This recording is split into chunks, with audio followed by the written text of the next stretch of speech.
All right, guys, as promised, here's the video of me doing the Unit 2 review with the explanations for each problem. Again, feel free to just go to whatever problem you need. So if you don't need number 1, don't sit here and listen, okay? Scroll over to the one that you need. So here we go. I'm going to do number 1. When dealing with a skewed distribution, what measures of center and spread should be used? So I'm talking about left or right skewed distributions. Now, in a left and right skewed distribution, there's something that's going to happen that won't happen in a symmetric distribution. What's going to happen is that the mean is going to get pulled down or up based on which distribution we're on. The mean is going to get pulled in one direction by the skewed values. So when we have a skewed distribution, we don't want that to happen. And so our mean is not resistant, but our median is. So in a skewed distribution, we want to use the median, all right? Now, median is only going to work with IQR. Median and IQR go together. Mean and standard deviation go together. So since I am talking about using the median in a skewed distribution, I want to use the resistant IQR as well. And for number 1, the answer is C. For number 2, what shape of a distribution has a mean that is larger than a median? All right, so my mean is larger than my median. What that means here, guys, is that my mean is further up on the x-axis than my median. Now, why did that happen? Why is my mean and median not in the same place? Well, it's because it's not symmetric, okay? So that's not C.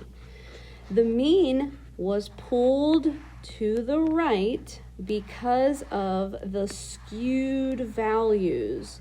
So that means we have a right skewed distribution. All right, let's look at number 3. For number 3, which of the following statements is true about a density curve? Now, when we talked about density curves, we talked about that they have 2 very defining properties. They are on or above an x-axis, and they have an area equal to 1 under. All right, that's it. Those are the 2 defining properties of the density curve. So which of the following statements is true? Does a density curve have to be symmetric? It does not. Remember that density curve that looked like a triangle? That's not symmetric. Every density curve has a center of 0. Again, this density curve that we had in our notes had a center, not 0, okay? This density curve is not bell-shaped, but every density curve has an area equal to 1. In fact, that is the defining characteristic, one of the 2. Oops. Which of the following statements is not true about a normal curve? So we talked a lot about what the properties are of a normal curve. We said they were symmetric. We said they were bell-shaped. We said they were density curves. So see above. We said that they had a mean and a standard deviation. That's what is true about a normal curve. They have a mean, an idealized mean, and standard deviation. Every normal curve is symmetric. Okay, now, by the way, I'm looking for a statement that is not true. So every normal curve is symmetric. Boom, that is absolutely true. Every normal curve is symmetric about 0. Wait a second. I'm pretty sure we've talked about bell curves that had means of, 115 or maybe 80 when we were talking about our DeLorean distribution, or when we were talking about our distribution of heights. We've had different heights. So the normal curve does not have to be symmetric about 0. Now, the standard normal distribution, that is of my z-scores is symmetric around 0, but not every normal distribution is not symmetric around 0. Every normal distribution is bell-shaped, and every normal distribution is centered around its mean, but it doesn't have to be 0. So it is not true for B. Alrighty. For a standard normal variable z. Okay, I am on a standard normal z-score distribution. What proportion of the data is less than negative 2.08? I have my standard normal curve, 0, 1, 2, 3, negative 1, negative 2, negative 3. I am trying to find the values that are from negative 2.08 or less. All right? How do we do this? Normal CDF. Normal CDF. So I know the boundaries and I want the area. Normal CDF. The lower boundary is negative infinity. The upper boundary is negative 2.08. The mean of this distribution is 0. The standard deviation is 1. The only reason it is 0 and 1 is because it is the standard normal z-score distribution. When we plug that into the calculator under second vars, we get 0.0188, which is A. For a normal, this is number six, for a normal variable x having a mean of 100 and a standard deviation of 5, the largest 10% of the population values exceed what number? All right, so I've got a normal distribution. I've got a mean of 100 and a standard deviation of 5. 10, 115, 95, 90, and 85. Now this is talking about the largest 10%. So that would be up here, and I'm going to shade, and I'm not at 10% yet. I'm not at 10% yet. If I go all the way to 105, I would be at 16%. So it's somewhere in here. So this is the area of 0.1 or 10%. Now guys, process of elimination, you can already see what the answer is going to be, because the number that I just marked off here is somewhere between 105 and 110.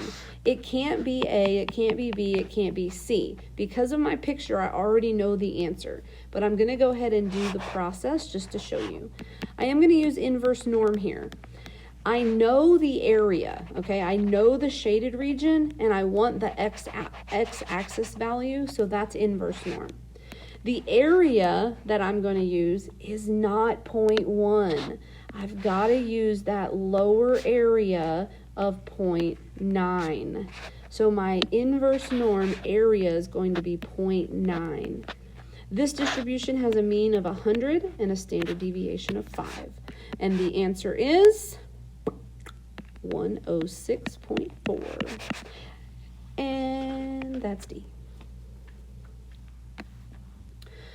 The proportion of the normal variable x that is falling within 2 standard deviations of the mean is what? Okay, you guys probably already know the answer.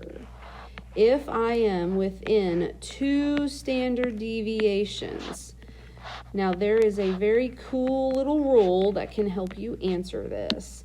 The 68, 95, 99.7 rule. What percent of data is within 2 standard deviations? You got it. It's 95% of the data.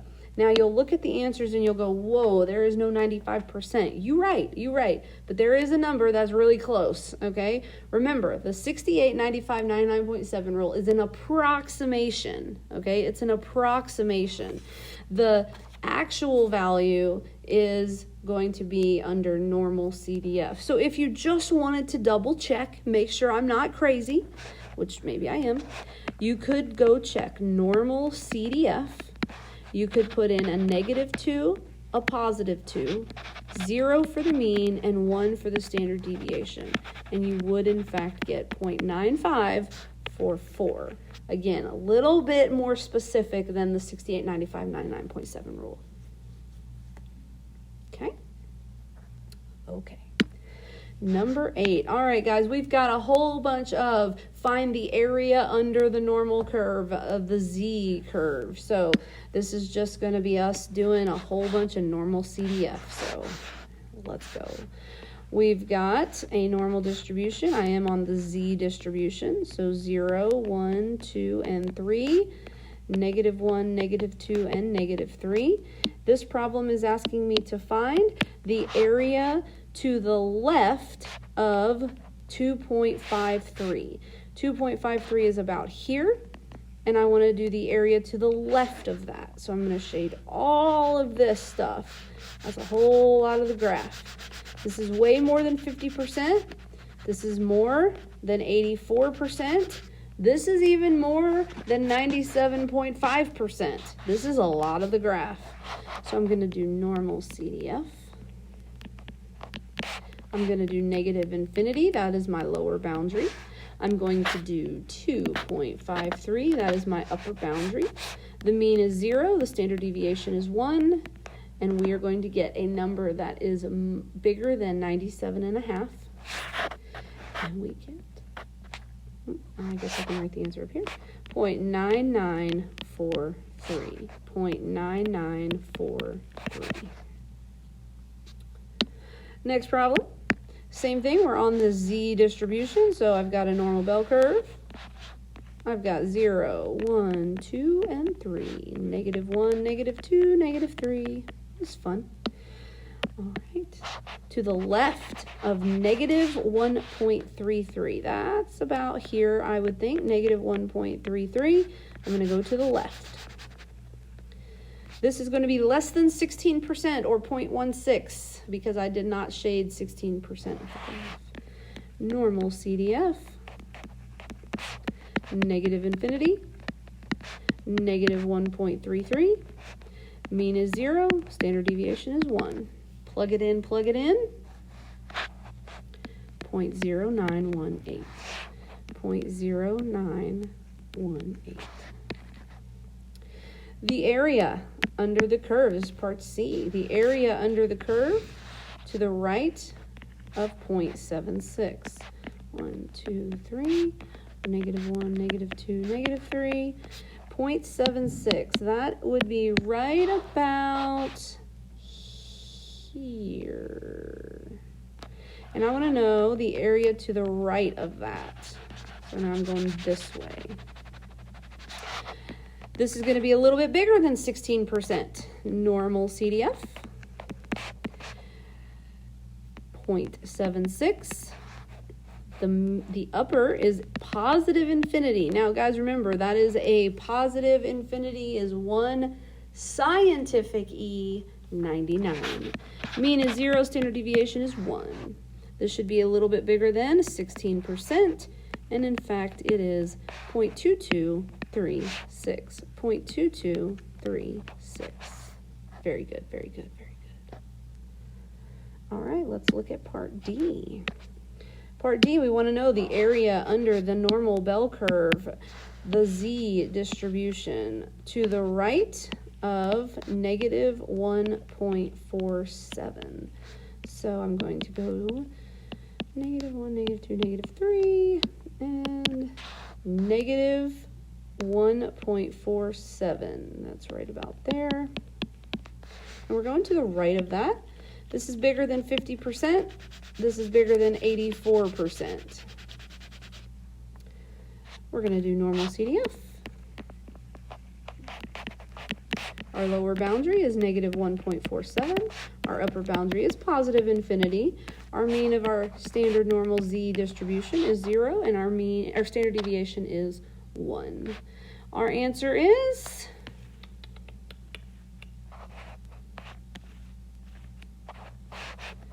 0.9292. Again, bigger than 84. 0.9292. Cool. The area of the normal z-curve between -1 and 3. Okay, now guys, this one I'm on an actual standard deviation. I'm on a line. I'm on lines both times. So this one I can actually do a couple different ways.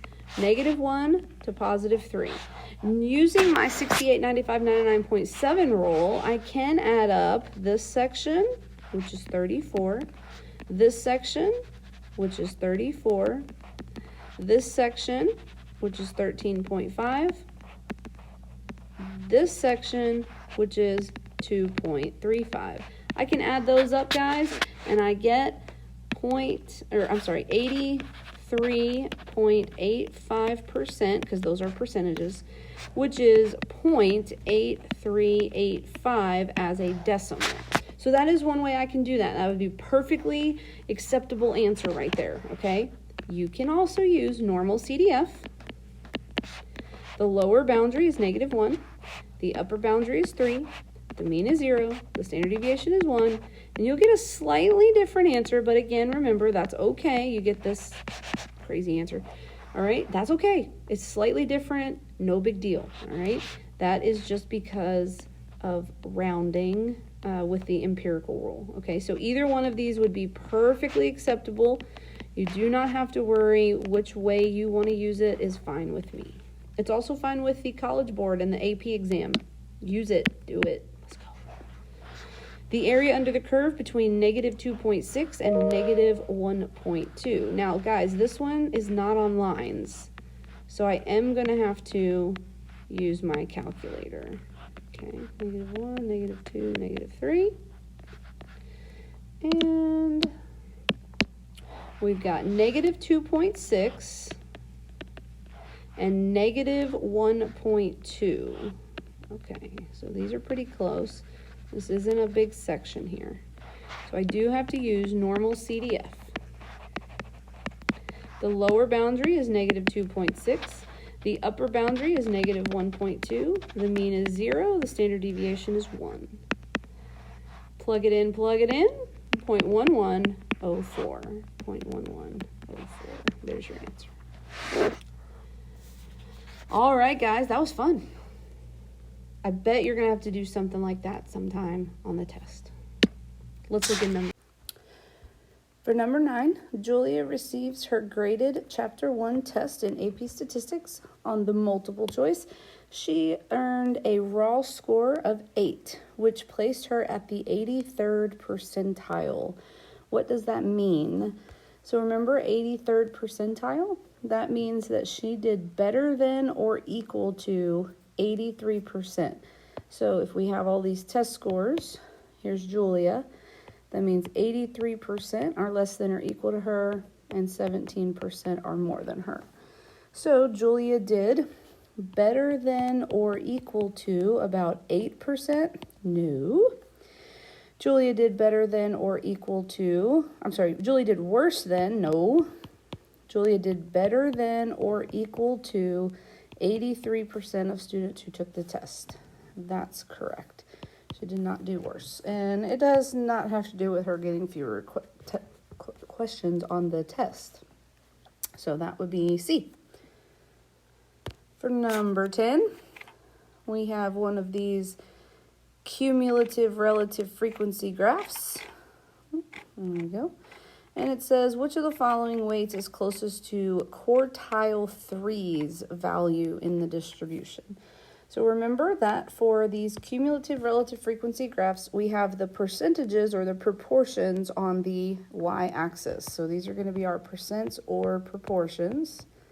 Looks like these are in proportions. And so quartile 3, that is the 75th percentile, which means we would be at about 0.75 on the graph. So if I go to where about 0.75 is, and I go over to the graph to see what value is located at that 75th percentile, it's pretty close to 160. And so if I look at what's the closest number, that would be 155.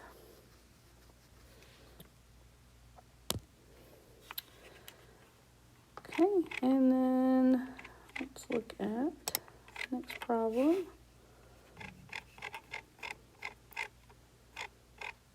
Number 11, an office uses 2 brands of fluorescent light bulbs in its overhead light fixtures. From past experience, it is known that brand A bulbs have a mean life length of 3,000 hours. This is brand A, has a mean of 3,000 hours and a standard deviation of 200 hours. Brand B has a mean of 2,700 hours and a standard deviation of 250 hours. Which bulb has a longer life relative to all bulbs of its brand? A brand A bulb that lasts 3,150 hours, or a brand B bulb that lasts 2,850 hours. So I have 2 different distributions, brand A and brand B, and I'm trying to figure out which one of these bulbs has a longer life relative to the ones that are within their distribution. So we're going to have to standardize these using our z-score formula. Remember, the z-score is the value minus the mean divided by the standard deviation. So let's look at our brand A. For brand A, the particular bulb that we have here would have a z-score of, its value is 3,150 minus the mean of the distribution, which is 3,000, divided by the standard deviation, which is 200. So if I plug that into my calculator, 3,150 minus 3,000 divided by 200. I get a z-score of 0.75. That means this brand A light bulb is 0.75 standard deviations or standard units above average. So let's check out brand B.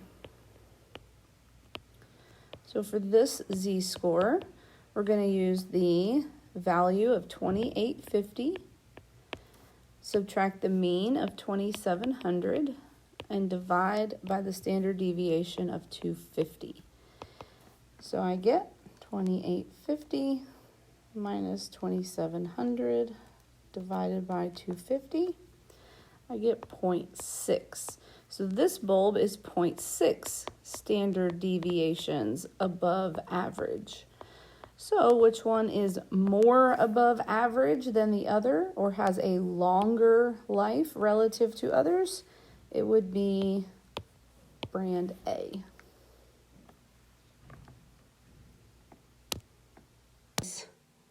Number 10, we've got some St. Bernards. The weight of adult male St. Bernards is approximately normally distributed with a mean of 120 and a standard deviation of 18. Here's what we got. We got a normal distribution with a mean of 120 and a standard deviation of 18. What proportion of adult male St. Bernards that weigh between 120 and 156? So here we go. I've got 120, 138, 156. Oh, that's cool. 174. If I go the other way, I've got 107.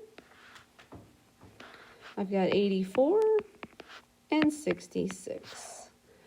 All right, so guys, 120 to 156. Look at that.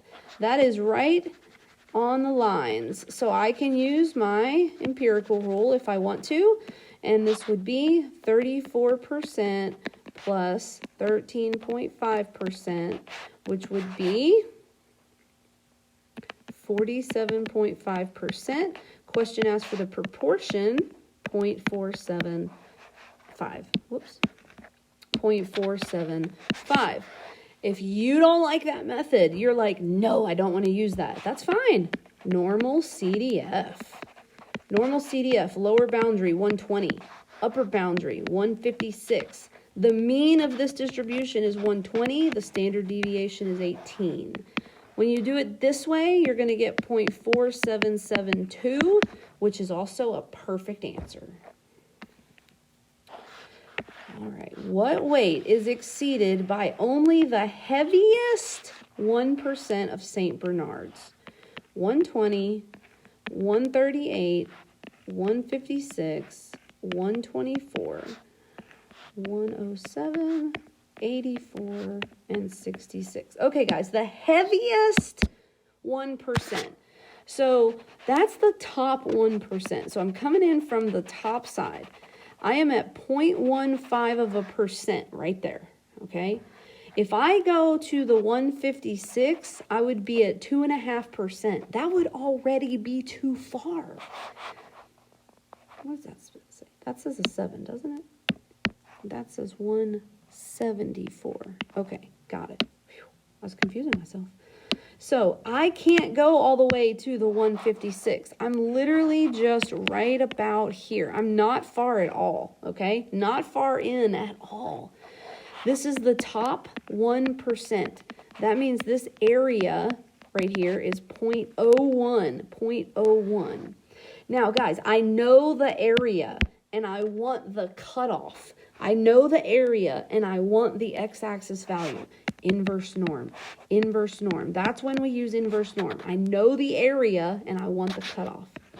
Now, what area should we use? Don't you dare use 1%, bro. No, you got to use the bottom area. We got to use this bottom area right here. Now, if the top 1% is there, then the lower area is 99.99, okay? So I'm going to use an area here of 0.99. The mean of this distribution is 120. The standard deviation is 18. When you plug this into inverse norm, guys, you should get a number that is a little bit less than 174. You should get a number that's a little less than 174. And you get 161.87 pounds. Let's go. That's a big old St. Bernard right there. That's a big dog. I can tell why they're in the top 1%. All right, guys, let's talk about penguins. Man, we're all over the place today. Let's talk about penguins now. The average life expectancy of an emperor penguin is, ooh, look, we were given the information in this little notation. Normal distribution with a mean of 20 and a standard deviation of 1.5. Draw and label the density curve. It's a normal density curve. How do I know that? That capital N. So I can draw it as a bell curve. This is 20. This is 21.5. This is 23. This is 24.5. This is 18.5. This is 17. And this is 15.5. I have drawn and labeled the density curve. What percent of emperor penguins live longer than 22 years? Okay, so 21.5, 23, 24.5. 18 and a half, 17, and 15 and a half. All right, guys, live longer than 22 years. 22 years is somewhere in here-ish. All right, so here's 22 years. What percent of emperor penguins live longer than 22 years? It's going to be less than 16%. It's going to be less than 16%. Normal CDF. I want to know the area that is shaded. Normal CDF. The lower boundary here, guys, is 22. The upper boundary is infinity. The mean is 20. The standard deviation is 1.5. What is this proportion? 0.0912. Now, guys, the question asked about the percent. So that's 9.12%. Nice. That's a long time. 9% of the time, emperor penguins are going to live longer than 22 years. That's a long time for a penguin. All right, guys, the question says, is it reasonable to expect an emperor penguin to live until it is 25 years old? You guys, where is 25 years old? You guys, look where it's at. It's way up there. in the upper tail. It's way up there. 23. Look, 3 standard deviations is 24.5. We're talking about a penguin living longer than that. Boom, right here. Living longer than that, living until it's 25 years old, okay? So what we want to do is we want to find out what percent or what proportion of emperor penguins live that long or longer, all right? So we're going to find this area, normal CDF. 25 years old to infinity. Now, again, I know it doesn't make sense for a penguin's not going to live forever.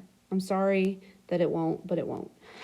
So we're going with it because it's an idealized distribution. Okay, go with it. All right, guys, check this out. We get 0.000429. Now, if you're going, no, I didn't, I got 4. No, you did not. You did not get 4, okay? Because 4.29 times 10 to the negative 4th, okay? You got that little e to the negative 4th? Bro, don't you dare tell me you got more than 1. All right, that's not a thing. Okay, not for normal CDF. It is a thing for inverse norm, but not for normal CDF. Okay, guys, so how often does this happen? This does not happen, okay? This does not happen very often. This only happens, okay? Only occurs 0.0429% of the time, which is very unlikely. These penguins are not going to live that long, you guys. So sorry. It's a sad. Number 14. Trains carry ore from a mine in Canada to an aluminum processing plant in northern New York State in hopper cars. Filling equipment is used to load ore into the hopper cars. When functioning properly, the actual weights of ore loaded into each car by the filling equipment at the mines are approximately normally distributed with a standard deviation of 0.9 tons. A train car was randomly selected and weighed. It had a weight of 71.8 tons, which corresponds to a z-score of 2. What is the mean of the ore distribution? So here's what we know. We know that it's a normal distribution. We know the standard deviation is 0.9. We know that this particular vehicle, or this particular train or train car, had a value of 71.8. We know the z-score associated with that value is 2. And we're trying to find the mean of the distribution. So we have 3 parts of a 4-part equation. So if you'll remember, the formula for z-score is value minus mean divided by the standard deviation. So if I just plug in what I know, then I can solve for what I don't know. So the z-score is 2. The value is 71.8. The mean is unknown. And then the standard deviation we do know is 0.9. So we just do some algebra here. We're going to first multiply by 0.9 on both sides. So we get 1.8 equals 71.8 minus the mean. Now we'll subtract 71.8 from both sides. And we get negative 70 equals negative mean. So that tells us that we can just divide by negative, and that tells us that the mean equals 70 tons. We've got a density curve from 0 to 2. If the density curve is from 0 to 2, how tall is the density curve? All right, it's a density curve. You know how I know that? Because it says it is. So that means that the area of this density curve is 1. And if the area of this density curve is 1, and the base of this density curve is 2, then the height is You got it. I think we did an example just like this in class. The height of this is 1/2. So the height of this density curve is 0.5 or 1/2. All right, next question. What proportion of the data is less than 1.65? All right, here's about 1.65. And I'm going to find the proportion of the data that is less than that. The proportion of the data that is less than that. Okay, how do I do this? I know you're tempted to use normal CDF because it's so fun to use, right? But don't do that, guys. This is not a normal distribution. This is a box, like a regular old box from geometry. So to find the proportion, we're just finding the area, guys. It's just the area. The area is 1.65 times 0.5. That's the base times the height. Boom. We're going to just multiply that together. It's literally that easy. 0.825. Okay? Don't make this a normal distribution problem because it's not. Okay. All right, next problem. I'm going to erase that. I hope that's okay. Next problem says, what proportion of the data, or I'm sorry, what percent of the data is from 0.4 to 1.3? I got to find this section right here. Again, guys, do not use normal CDF. Okay, this is area equals base times height. Now, the base here is 1.3 minus 0.4. All right, so I got to find that difference. The height here is 0.5. Okay, cool. I can do this. So this is going to be 0.9 times 0.5. 0.9 times 0.5 is 0.45. But the problem wants the percent. This is 45%. All right, last problem. I will redraw this one. Just, I don't know why. All right. So this is my box, right? What percent or what value cuts off or corresponds to the 35th percentile? So I got to shade to 35%. You guys tell me when to stop. Guys, tell me when to stop. Oh, okay, right there. Okay, right there. The area right there, that area right there is the 35 percentile, which is 0.35. That's the area of 0.35 right there. Not 0.5. All right, guys, that's the area. What value cut off that value? Obviously, it's between 0 and 1. Area equals base times height, okay? So the area is 0.35. The base, I don't know it. The height, oh yeah, I know that. It's 1/2. I'm going to divide both sides by 0.5. Boom. What is my base? My base is 0.7. And when I look back, that totally makes sense right there. Let's go. All right, guys, that's it. You've got it. You're going to do great tomorrow. I'm so proud of you guys. See ya.